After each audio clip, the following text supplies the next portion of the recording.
I wanted to film this video immediately after the game. And a lot of people told me I should probably take a few minutes and collect my thoughts and calm down first. So it's been 30 minutes or so after the game. And I have to say that I am still absolutely embarrassed that we lost to Rutgers in the Pinstripe Bowl. I have calmed down a little bit. I'm going to be honest. I have calmed down. I'm looking at the bigger picture. And I have an overall positive outlook. You guys know that. I preach that. Nothing has changed with that. But that still doesn't change the fact that Rutgers had never beaten Miami. This literally has never happened. Rutgers and Miami had faced off 11 times in the past. Rutgers never got the best of the Canes. So this is a first time, a new record for them. I get that we played with a pretty depleted roster. Jakari was technically the third string quarterback. James and Cam weren't back there in the backfield. Leonard Taylor wasn't out there. Fletcher got hurt early. I'm factoring all of this in. I still believe, even given that it is unacceptable to lose to Rutgers. This was a team that was 6-6 this season. I know only one less win than us, but nonetheless, 6-6, had lost 4 games in a row, and they are a one-man show. They literally pound the rock with their running back. That's it. And even with that being said, that's all they could do. That's all they needed to do. Because we still couldn't tackle. We still couldn't stop them. I was under the assumption that, and this was ignorant and stupid of me, I was under the assumption that even if we were playing 2s and maybe even 3s at some positions, that we would beat the Scarlet Knights. I thought it would be a close one. I did. 24-20. I didn't have the Canes putting up 40, 50 plus, blowing them out. I knew it would probably be close. But I thought we would pull it out. Really. I did. I'm kind of still just shocked. And I'm going to be real with you guys. I'm also sort of surprised that I'm shocked because I was very real with my predictions this season. I'm not going to dive into all that, but you guys know that. I was very realistic about it. Predicted multiple losses, and we hit the nail on the head with the 7-5 in the regular season. But this game, man, I can't make an excuse. We got bullied all game. And at times, I also think we got out-coached. There was all this talk about, Shannon Dawson is going to tailor this offense around Jakari Brown, and, you're going to see something totally different. And at times, I think he got conservative possibly when we shouldn't have. I'm just a couch coach. Look, I get it. He's getting paid the big bucks. He got there for a reason. But there were still some very questionable things in this game. And Jacoby George with multiple selfish, costly penalties. Just shooting ourselves in the foot. Man, we have a blocked punt because, well, people just forgot how to block. We thought they were coming up to play patty cake. Not that they were going for the football. We forgot for a moment.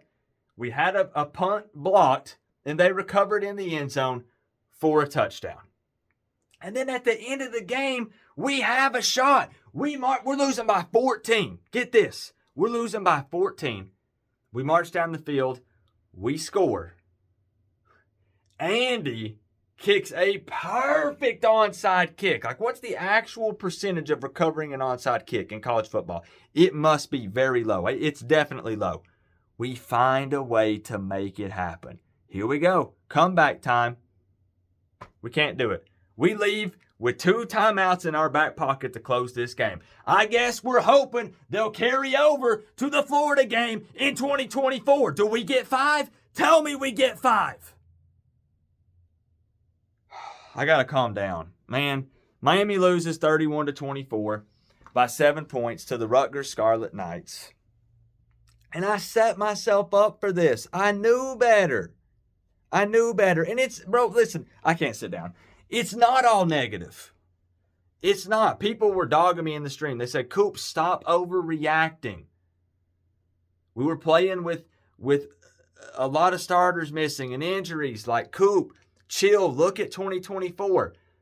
But we needed this momentum and positivity. We needed that. This was Mario Cristobal's first bowl game as the head coach of the Miami Hurricanes. We needed this win. We needed it to kind of help springboard us into 2024, so all the talks were positive. We just signed the number 3 ranked recruiting class. We won our bowl game. Hadn't happened since 2016. We haven't won a bowl game since 2016, bro. Rutgers hadn't won one since 2014. So we did need this. I don't think it's fair to downplay the loss either. Even with the depleted roster, even with the focus shifting to 2024 and it being a lot of positives, we needed this win. So yeah, I'm a little upset. We can look at the stats. I can talk about them a little bit here, but I didn't get all fancy and technical because I'm going to upload this and I'm going to Taco Bell. And you know what? I'm getting 2 orders of cinnamon twist after I eat my Gordita Crunch and my cheesy roll up with extra cheese and an extra large Mountain Dew. I'm going all in. 311 total yards of offense for Miami to Rutgers 292. So we outgained them in total yardage. Had more first downs than them. We threw for 181 yards. Rutgers was giving up like 142 average per game. They only threw for 84. But this was expected because guess what? They rushed for 208. They owned the time of possession. They bullied us in the trenches. In their one-man show with Mr. Manon guy, their running back, yeah, he put up 163 yards rushing. And that just blows my mind because I felt like Rutgers was a one-dimensional team where all you needed to do was stop or even just slow down their run, and you would be okay. We didn't have to put on this crazy show offensively. I thought 24 points would be enough to get it done against this Rutgers team. Rutgers was averaging like 22-ish points per game. They put up 31. It's just frustrating, man. I know the talk is going to be Jakari, right? How did Jakari play? Did he do enough? He went 20 of 31 for 181. He rushed 15 times for 57 yards. There were times when Jakari made some decent throws. Literally the first play of the game offensively for Miami was a bomb to Jacoby George, and it was perfectly placed. A good ball, and Jacoby just dropped it. That, those little things matter. Every little play, you got to capitalize on those. And we weren't able to make it happen. The throw to Restrepo, even though it was a cheek out of bounds, apparently, it was still a pretty well-placed ball, all things considered, because given the circumstances, it was a touchdown there or a field goal, and he kept the ball out of harm's way, which gave Restrepo a small chance to make a play, and we almost did. However, being a Miami fan, we all know the pain. It never really seems to work out for us in these moments. The issue with Jakari, I believe, is probably a lot of game day rust. Like, he didn't take a single snap in a game the entire season, and that hurt him. So whatever reason you want to point at, he redshirted because he wanted to transfer. He redshirted because he wanted to stay and compete 2024. Whatever it may be, it did hurt him some because practice is one thing and game day is another. And his pocket presence wasn't necessarily there at times. There were many times where when he took the hit or got sacked, it was on him. And you can't point it all at one player. Again, Matt Lee wasn't there at center. There were a ton of kind of high snaps, which would throw off the flow of things. Dawson went conservative at times. It's not all on one person. Like I said, I fully understand, and I am acknowledging that we were playing missing a lot of guys. Rutgers didn't have near as many opt-outs, injuries, any of that stuff. I still say it's unacceptable for Rutgers to beat you for the first time ever. I still think that we should have been able to beat a team that can literally only run the football, whose quarterback was completing 48% of his passes coming into this game. I still say that's unacceptable when we're trying to show that the culture is changing, that things are trending up. And this isn't doom and gloom. Listen, don't get it twisted with this reaction video. This is 30 minutes after the game. I'm pissed. Things are looking up. They are. So don't think that all of a sudden now I think that the world is ending and Miami should just close the football program and just cancel everything. Screw it all. Who cares? It's not that. It's not. But I didn't think that I would see the day where this number over here on the Rutgers side would be higher than the Miami side. Factor in any circumstances, any scenario that you want. I don't care. I did not think I would see the day. There's been a lot of firsts that have happened for Miami under Mario Cristobal, and it makes it tough to, have the fans hyped up. The fan morale starts to plummet. And that's why I said this was so important, because we needed all the positivity and the good vibes going into the offseason. We were all hype about the, recruiting, but that's offseason champions again. We need to see it on the field. So we went 5-7. Now we went 7-5 in the regular season, but now this makes it 7-6. 7-6 sounds a whole lot worse than 8-5. I have to say, it's only one difference between wins and losses there, but 7-6 doesn't sound nearly as pleasant. It doesn't. Next season, I think we do see progress. We are building up the trenches. We have several good players that are returning. There's still a massive question mark at the quarterback position. Does Jakari stay and try to battle it out potentially with a transfer? Do we get Cam Ward? Do we end up having to look at someone else? Does this game potentially impact maybe some extra Miami players that might hit the portal? Does it impact Cam Ward? I don't know. How much stock do you put into this game against Rutgers?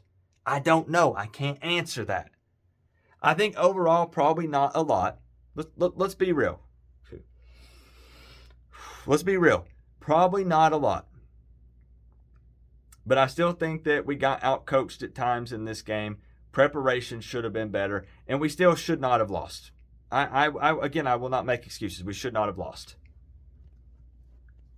I don't think this alone would be a determining factor for, I saw people asking in the live chat during the game, well, Cam Ward's not going to come to Miami now. We lost to Rutgers by 7. He'll be playing with a lot of different guys if he did come to Miami in 2024. The circumstances would be totally different. So, no, you don't base your decision off of one bowl game like this with Miami being out a lot of guys. The opportunity was there. We are our own worst enemy. I can't believe it. It's not the end of the world. Miami will be fine. It does get a little tiring saying that at times. I think even the most positive of people can admit that it still does get tiring only being off-season champions and always saying next year. I'm very optimistic. I promise you, Canes fans, I am. This still hurts. It still sucks. I'm still not a happy Canes fan right now. And I think that's okay. It's okay to feel that way. And it's also okay to focus on the positives and say, let's move on. It was a bowl game. Let's look at 2024. It's not a right or wrong way to feel. But I need more time to cool off. So I'm going to go find some food and let the true off-season shenanigans begin. Quarterback, Jakari. Bashard didn't travel with the team. Here we go. But I'm optimistic. I am. And I'm going to hit you with the outro even. Just to show you how optimistic I am about the future. Remember though, guys, we're all one big happy college football family, but at the end of the day, I got to say, it's always better when you get to rep the U. Coach Coop, last post-game react video of 2023. Peace out. I'll see y'all in the next one.